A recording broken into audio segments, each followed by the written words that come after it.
Riba. Why did this happen? Because the difference between real money and paper money, money which is sunnah and paper money, is that money which is sunnah is money in which the value of the money is in the money. Someone should teach that to the Saudis. Go teach it to the Saudis who want to teach Islam to all the rest of the world. Go teach it to the Saudis. The value of the money is in the money. The definition of the paper money is that the value of the money is no longer in the money. And so the value can be changed. Every time the value is changed, the value goes down. What happens when the value of money goes down? The first thing is that there is a massive transfer of wealth from the masses to that predatory elite, which in this case was the government, Uncle Sam. The masses lost half of their wealth, almost half. That's the first thing that happens when the value of the paper money goes down. What's the second thing that happens? The answer is this. I worked for the whole month. I got my salary in gold. Could buy a camel. Took it home. Put it underneath the pillow. Took it out after 5 years. You could still buy the camel. 10 years, you could still buy the camel. But when I get my salary in paper now,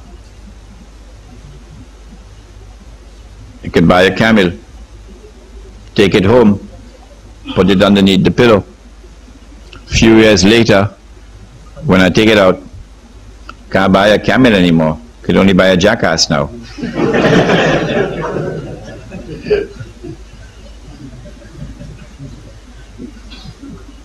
So now I am beginning to feel like a jackass because someone has ripped me off. Where did my money go? If you could answer that question, where did your money go? Who took your money? And how did they take your money? You would understand the game that they're playing. We used to have men like that. In North America, we had one Islamic scholar who was like that, and then they killed him. A man named Malcolm X. He didn't have a PhD from Al-Azhar, but he could see better than any Sheikh. Who took my money? And how did they take him? Did they take it?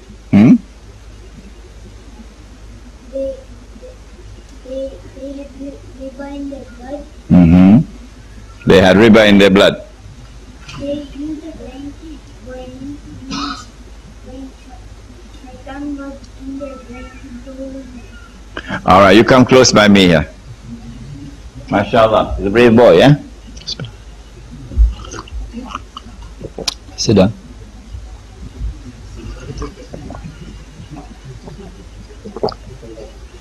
I make a dua that one day you will also sit here on the chair.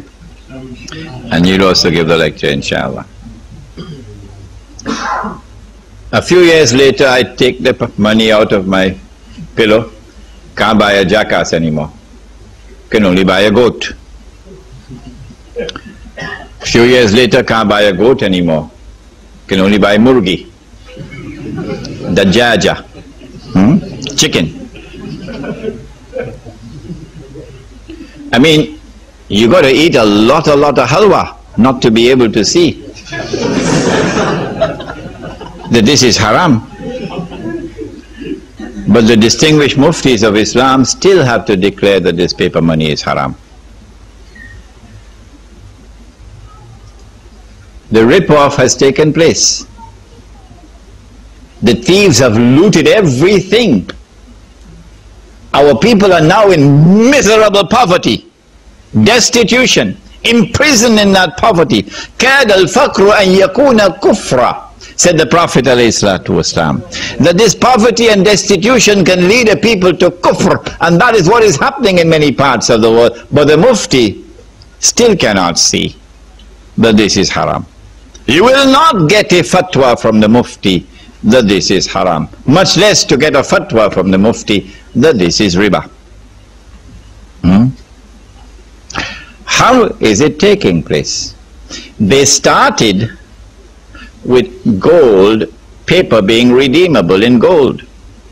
And then came 1933, when we should have woken up to see the game, but we didn't wake up.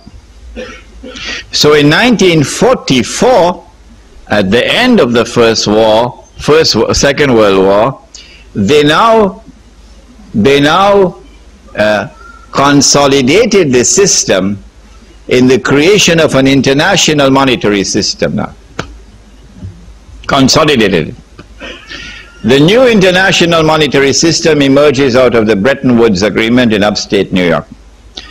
Every Darul Uloom should make it obligatory for the student to study the Bretton Woods Accord.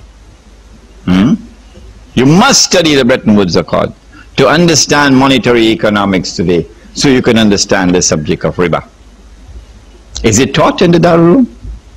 No, it's not. At Bretton Woods, what did they do?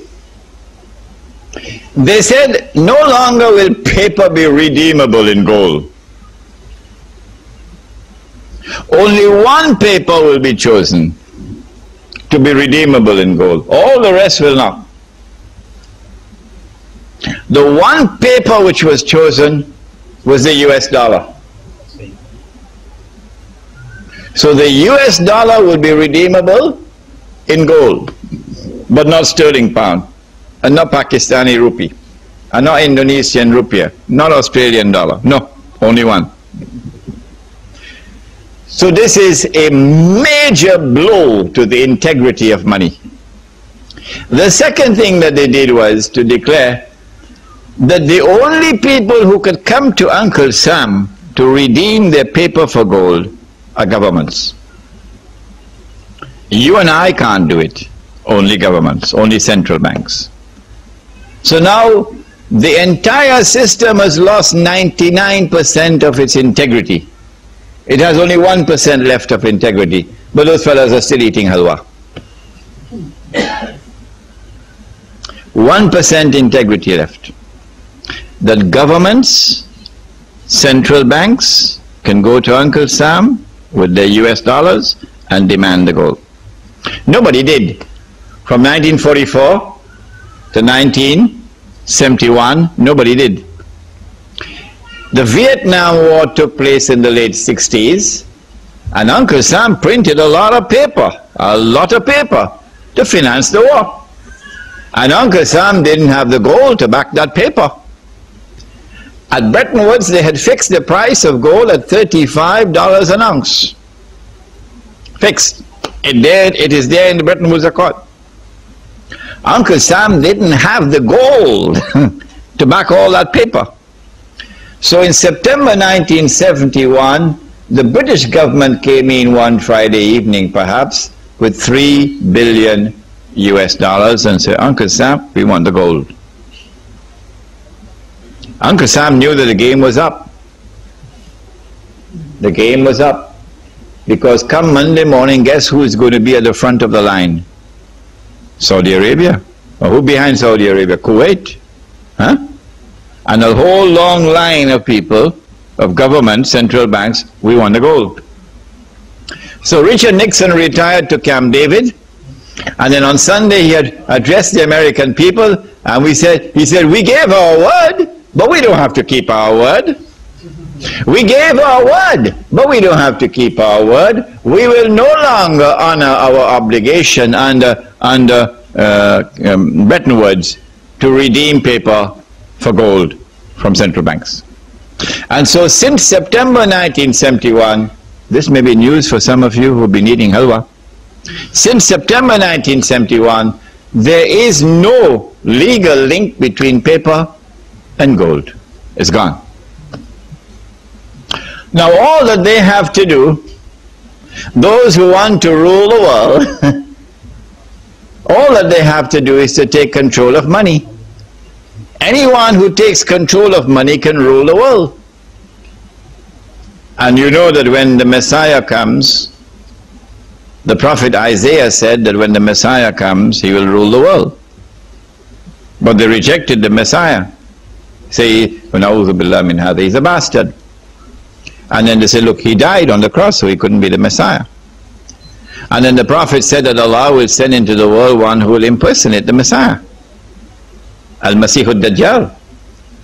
In order for him to impersonate the Messiah, he will have to rule the world from Jerusalem. If you want to rule the world, you have to first rule the world of money. You can't